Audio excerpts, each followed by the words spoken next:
Il caffè per noi italiani è sempre un piacere. È un po' quello che diceva anche una famosa pubblicità proprio di una marca di caffè di un po' di anni fa. Il caffè accompagna le nostre giornate, dall'inizio quando ci svegliamo e abbiamo bisogno di una carica di energia immediata, oppure quando siamo in ufficio davanti alla macchinetta automatica coi colleghi. A volte un caffè può anche riservare delle sgradite sorprese. È il caso della nostra storia di oggi. Siamo a Voghera, il 22 marzo 1986. Voghera è questa città in Lombardia che è diventata famosa soprattutto per la celeberrima casalinga, lo stereotipo, l'archetipo della donna italiana che cura la casa e che è il punto di riferimento non solo per il paniere Istat, ma anche semplicemente per i gusti della spesa e non solo. Ma Voghera è anche la sede del primo supercarcere, carcere moderno, tecnologico, con le videocamere, con i sistemi di sorveglianza. All'interno di questo carcere c'è un prigioniero speciale che nella sua cella ha preparato un caffè per la colazione. L'ha preparato 2 giorni prima, il 20 marzo del 1986, come tutti i giorni. Al suo angolo riservato, i secondini gli portano il necessario, se lo prepara, beve la tazzina, non riesce a finirla perché improvvisamente si accascia a terra. Secondo uno dei secondini l'uomo esclamerebbe addirittura "mi hanno avvelenato" prima appunto di cadere. In quel caffè è stato aggiunto del cianuro di potassio, un veleno dall'odore caratteristico e quindi difficilmente scambiabile con qualcos'altro. Da qui partiranno le illazioni. Si è suicidato, ha voluto cercare la morte,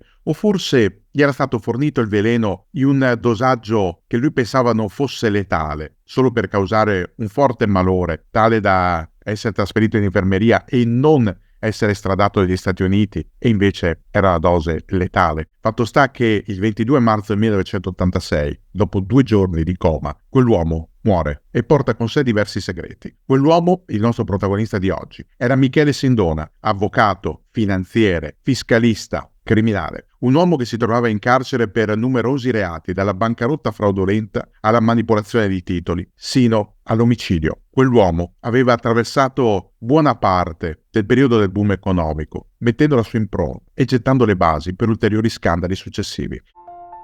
Questo video, come molti altri del nostro canale, vi è offerto dai nostri preziosi partner di NordVPN, che hanno studiato una nuova interessantissima offerta rivolta proprio a tutti i nostri follower. In esclusiva, nelle prossime settimane, chi acquista un piano biennale tramite il link che trovate in descrizione al video potrà ottenere 2 vantaggi esclusivi. Innanzitutto un maxi sconto extra di abbonamento per se stesso e poi un coupon valido 6 mesi per 6 mesi gratis di NordVPN che potrete regalare a chiunque vogliate, che sia la vostra fidanzata, il vostro marito, il vostro migliore amico, un conoscente, chi volete, solo per condividere la gioia di un dono, il dono della sicurezza, che è un aspetto molto importante anche nella professione di noi giornalisti.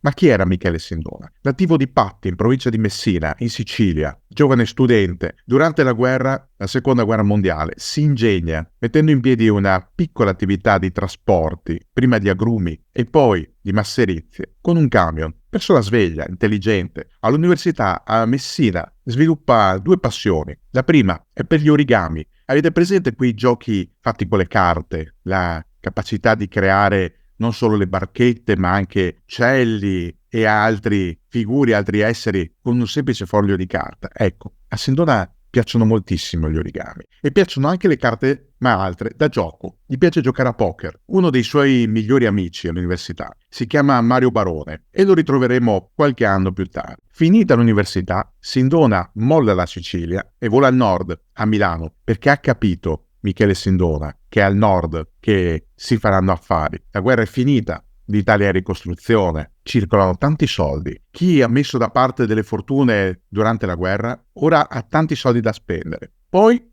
ci sono i soldi che arrivano col piano Marshall, i soldi messi a disposizione dello Stato per la ricostruzione infrastrutturale e industriale. Si stanno mettendo le basi del cosiddetto boom economico. Sindona ha studiato legge, ma si è specializzato in ambito fiscale. Non fa semplicemente l'avvocato, fa il consulente a livello fiscale e diventa sempre più conosciuto e apprezzato nella Milano non ancora da bere, ma che già vede tanti finanzieri rampanti e soprattutto tanti industriali che hanno necessità non tanto di spendere, quello lo fanno da soli, ma di risparmiare qualcosina sulle tasse. Sindona si fa un bel nome nell'ambiente. Più di qualche industriale si rivolge a lui per chiedergli consulenze, come risparmiare qualcosina. Tra questi ci sono i fratelli Riva, i cotonieri. Loro sono tra i migliori clienti di Sindona. Quando la loro madre muore, organizzano un grande ricevimento funebre nella loro villa in Brianza. La piscina della villa viene addirittura svuotata dell'acqua e riempita di corone di fiori. Delle stranezze incredibili. Eppure accadeva anche questo nell'Italia del boom economico. Sindona vede passare tutte queste stranezze attraverso il suo ufficio, tramite fatture, parcelle, e lui sa benissimo come sistemare le cose. Ma Sindona continua anche a studiare nel frattempo.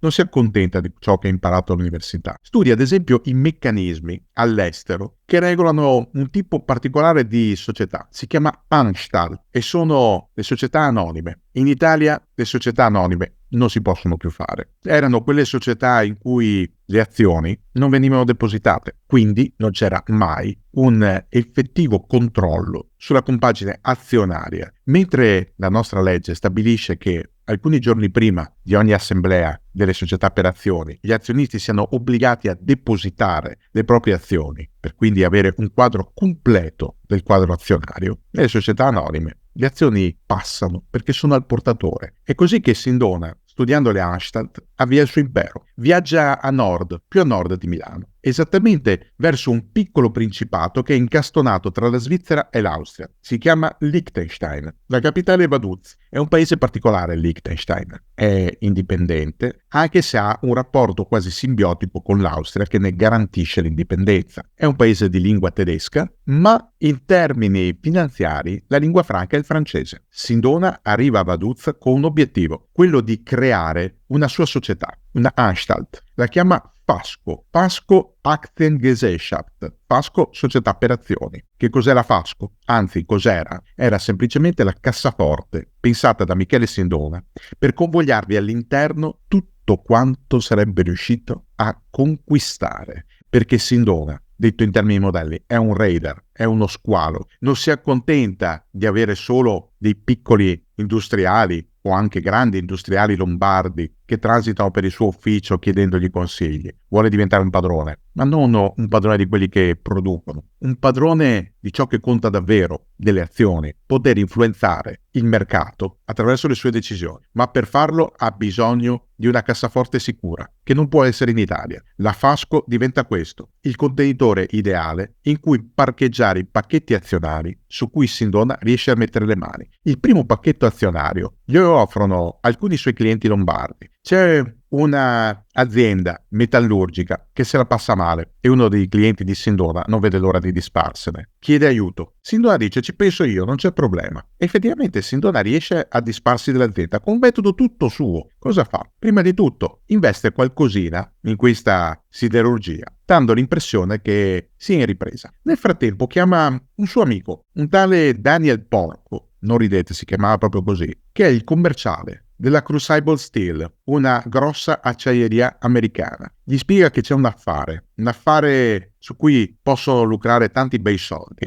Nel frattempo Sindona distrugge la fabbrica, la fa radere al suolo, ricava un terreno edificabile che vende, fa trasferire l'attività, quindi fa apparire un'azienda che tutto sommato sta producendo utili, grazie vendendo il terreno, sono capaci tutti, e infine vende l'intera patacca alla Crucible Steel. A trattare l'affare è il suo amico Daniel Pork, che appena firmate le carte si dimette dalla Crucible, prima che si accorgano della truffa, e passa armi e bagagli con Sindona. Daniel Porco diventerà uno dei tanti uomini di Sindona che gireranno l'Europa alla ricerca di società da razziare. I suoi clienti lombardi sono così contenti di essersi disfatti di un peso morto che aprono a Sindona i loro forzieri soprattutto gli mettono a disposizione una banca. Quella banca, che oggi non esiste più, era la banca privata finanziaria. Il pacchetto di controllo della banca privata finanziaria viene affidato a Sindona, che immediatamente lo parcheggia all'interno della Fasco. È la prima banca di quello che si chiamerà l'impero Sindona,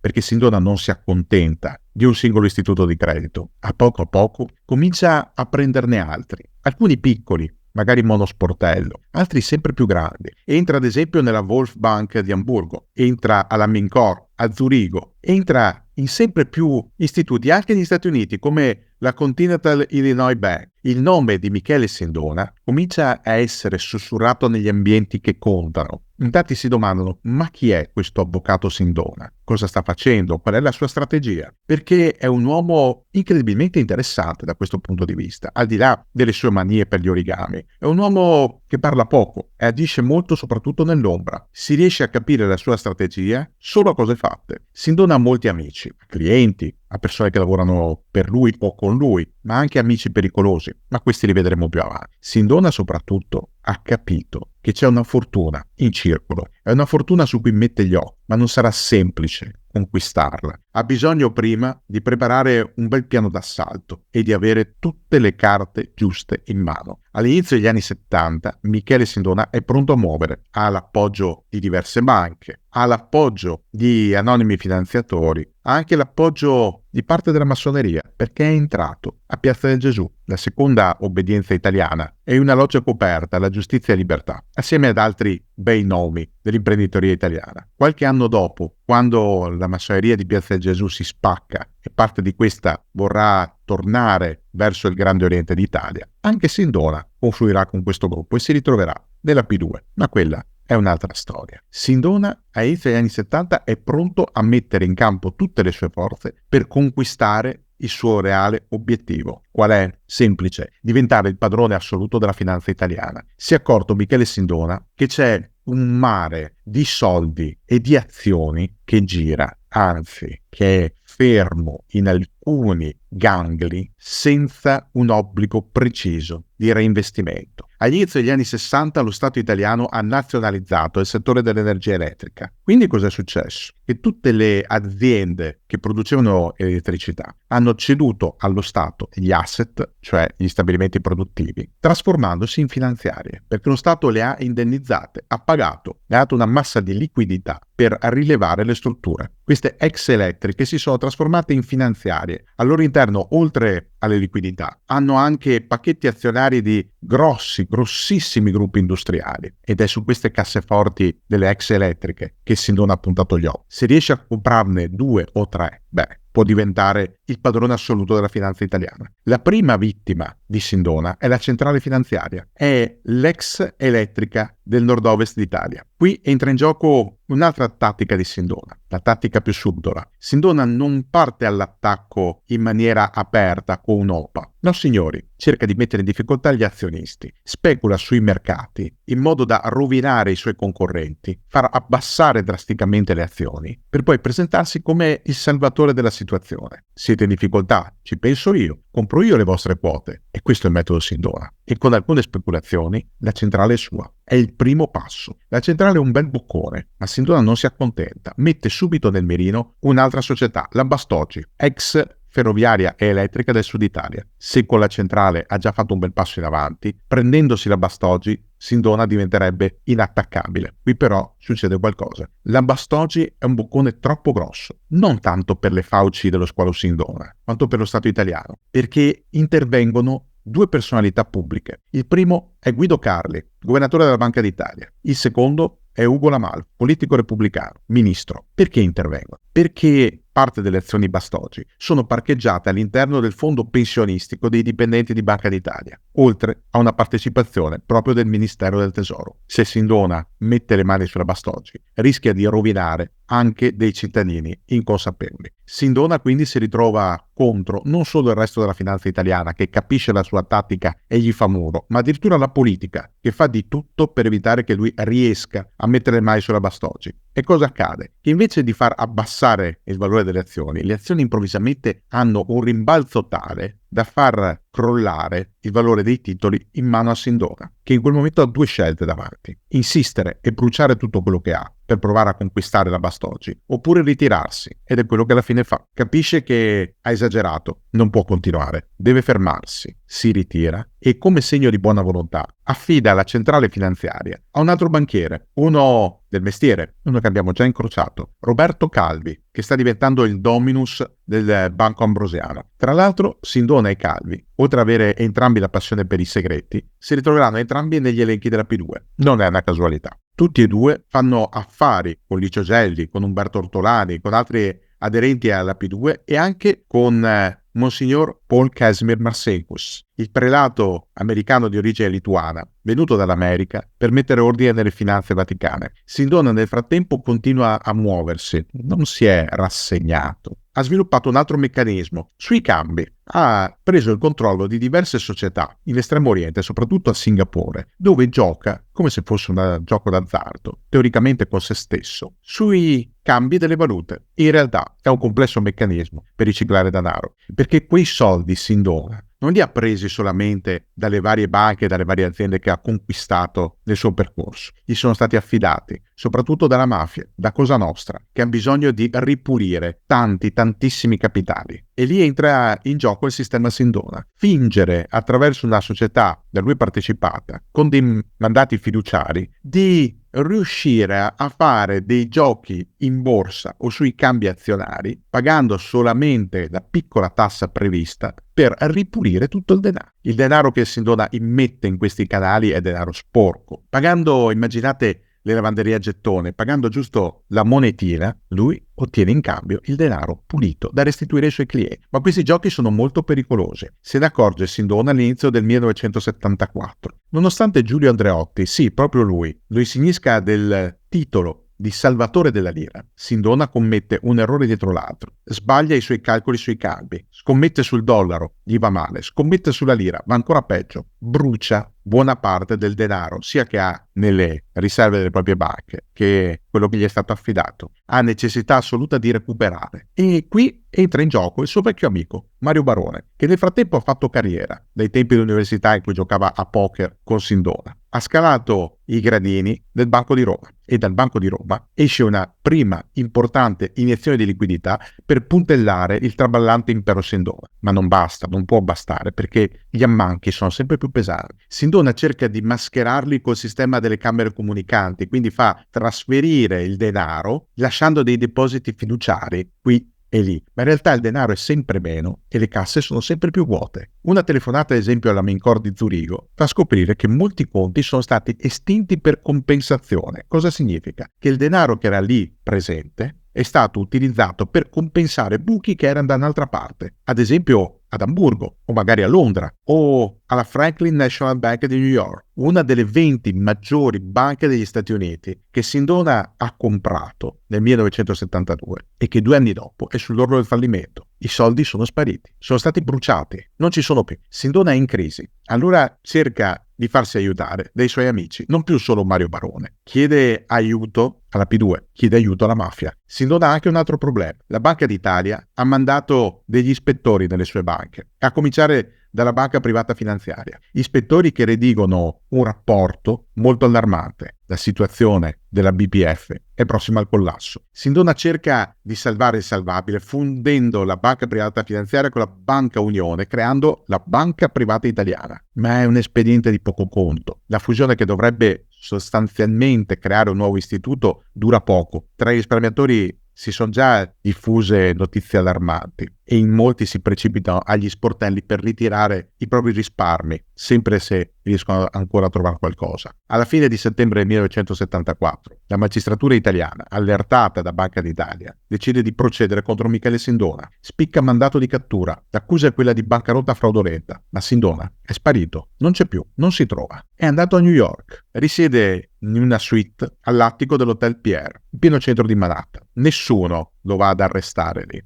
Al suo posto, alla scrivania della banca privata italiana, si insedia un avvocato, un re borghese verrà chiamato da Corrado Staiano, l'avvocato Giorgio Ambrosoli. Di lui abbiamo già parlato, un uomo per bene, un italiano onesto, che con pazienza e con fatica, in quasi 5 anni di lavoro, riesce a ricostruire tutti i vari passaggi dell'impero Sindona, riesce a trovare i mandati fiduciari della FASC, a esautorare Sindona e i suoi uomini proprio dalla guida della FASC, riesce a ricostruire lo stato passivo della BPI, riesce soprattutto a districare la ragnatela del ragno Sindona. Sindona per questo è furibondo, le prova tutte, ma proprio tutte. Da un lato, tramite i suoi appoggi nella Democrazia Cristiana, a cominciare proprio da Giulio Andreotti, cerca di portare un piano di salvataggio della banca privata italiana che fa ricadere le passività sui risparmiatori italiani. Per salvare la banca servono prelievi sui conti degli italiani o semplicemente una immissione di liquidità da parte dello Stato attraverso una emissione di titoli che andrebbe a detrimento dei risparmiatori. Dall'altro, attraverso prima il suo avvocato Rodolfo Guzzi, poi i suoi amici di Cosa Nostra, comincia a fare pressioni sull'avvocato Ambrosoli, pressioni sempre peggiori. Le prime sono delle lusinghe a Ambrosoli o al suo collaboratore più stretto, il maresciallo della Guardia di Finanza Silvio Novembre. Poi delle vere e proprie minacce. Comincia ad arrivare le telefonate di quello che verrà chiamato il Picciotto, una voce siciliana che chiede dell'avvocato Ambrosoli. Dice che chiama per conto di Sindona, a volte addirittura di Andreotti, per proporre degli affari da cui tutti avrebbero beneficio. Ambrosoli non si fida, fa registrare quelle telefonate e quando il Picciotto se ne accorge, allora getta la maschera. Arrivano le minacce di morte. Pronto, avvocato? Ha voluto la stagione, ha voluto fare il furbo. Ha voluto registrare tutta la telefonata. La stagione ha fatto il furbo. Ha fatto registrare la telefonata. Chi gliel'ha detto? Sono fatti miei che me l'ha detto. Io non lo volevo salvare, ma da questo momento non lo salvo più. Non lo salvo più. Non lo salvo più. Perché lei è degno solo di morire ammazzato come un cornuto. Perché lei è un cornuto e bastardo.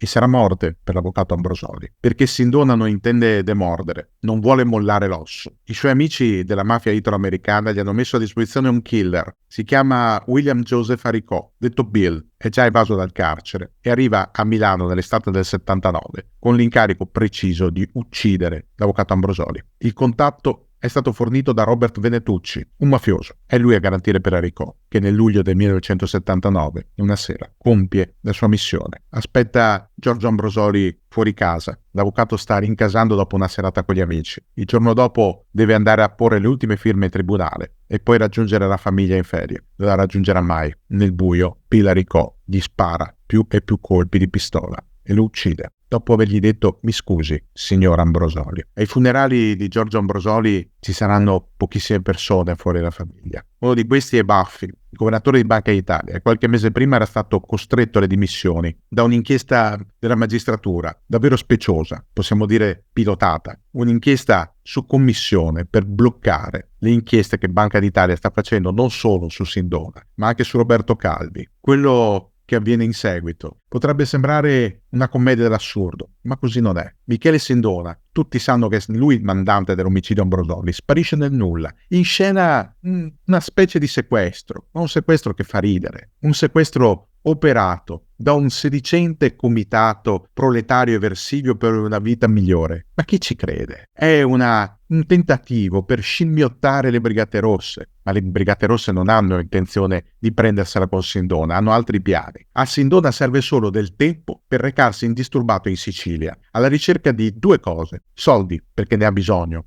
non per se stesso, per le sue attività, e documenti, tra cui quella che diventerà nota come la lista dei 500, ossia 500 personalità italiane molto in vista che hanno esportato valuta e che quindi sono in una posizione molto scomoda. Sindona li vuole ricattare, vuole protezione, vuole garanzie, sia per il processo a New York per il fallimento della Franklin, ha dovuto già sborsare dei bei soldi per la cauzione e non finire in galera, che per le sue vicende italiane. Il finto sequestro finisce male. Nemmeno il tentativo di procurarsi una ferita d'arma da fuoco, gli spara un medico, Joseph Miceli Crimi, a una coscia, nemmeno quello sortisce un effetto. I suoi protettori mafiosi, Gambino, Bontate, Inzerillo, uno dopo l'altro lo abbandonano. Il colpo di grazia è semplicemente la burocrazia italiana, la lentezza della macchina burocratica italiana. La decisione di affidarsi alle poste per mandare una lettera dal sequestro o presunto sequestro con la lentezza delle poste stesse è letale. Viene incaricato un mafioso, Vincenzo Spatola, fratello di Rosario Spatola, uno dei primi contribuenti in Italia, nonostante fosse nullatenente, semplicemente perché era un riciclatore mafioso. L'arresto di Vincenzo Spatola, dicevamo,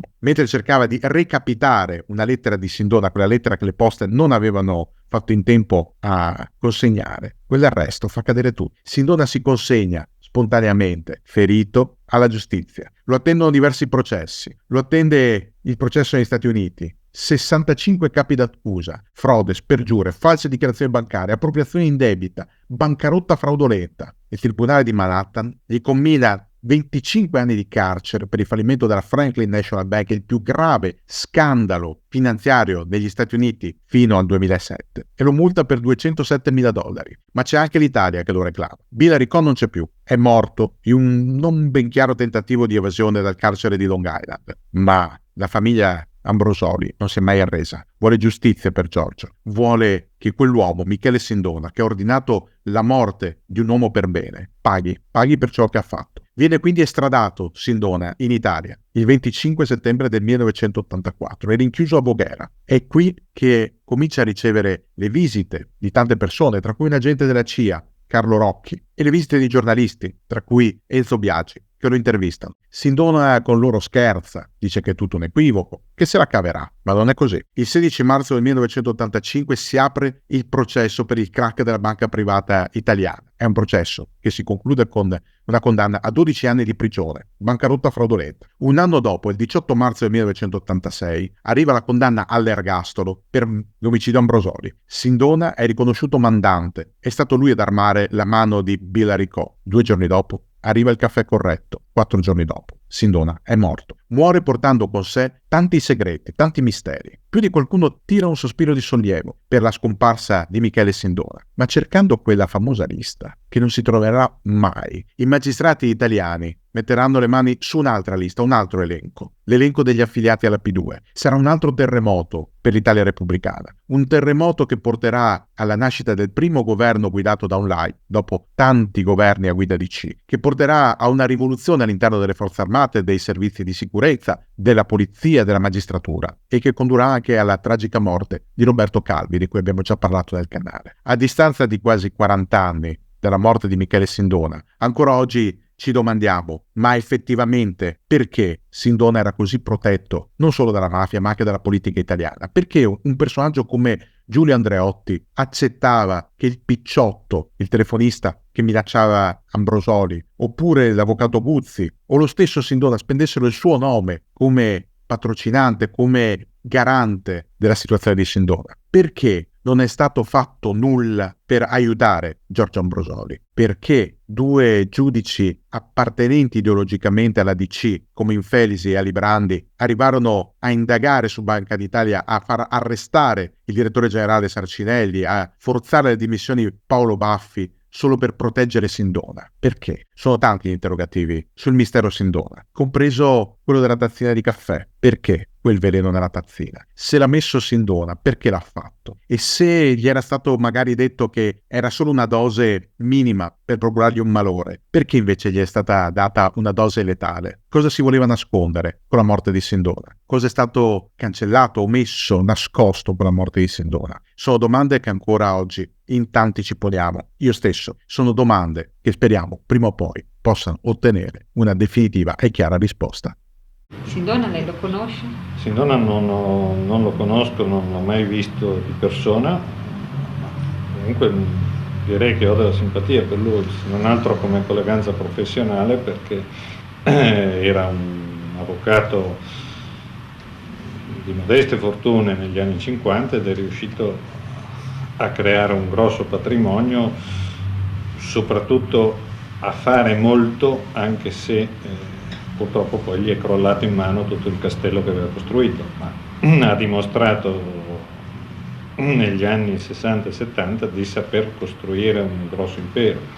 Ma quindi non può avere simpatia per questo sistema per che questo permette sistema non Sindona. ho simpatia assolutamente, ma Sindona non lo ritengo un'eccezione troppo rara.